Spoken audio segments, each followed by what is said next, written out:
Guys back again. అందరూ ఎలా ఉన్నారు? అందరూ బాగున్నట్టున్నారు. నేను కూడా చాలా బాగున్నాను. ఈరోజు సండే కదా, మరి బ్రేక్ఫాస్ట్ బయట తినకపోతే ఎలాగా? అదండి మరి నా ఫేవరెట్ జై భవానీ దోశ టిఫిన్ సెంటర్కి వెళ్ళిపోదాం.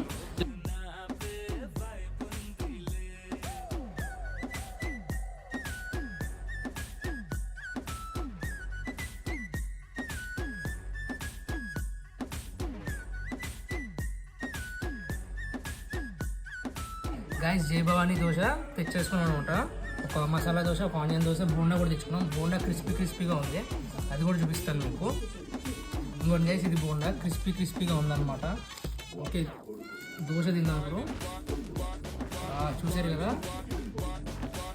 మొత్తం జ్యూసీగా ఉంది. వైట్ చట్నీలో టేస్ట్ మాత్రం సూపర్ ఉంది. మీరు కూడా డెఫినెట్గా జై భవానీ దోశలో ట్రై చేయండి. Thank you.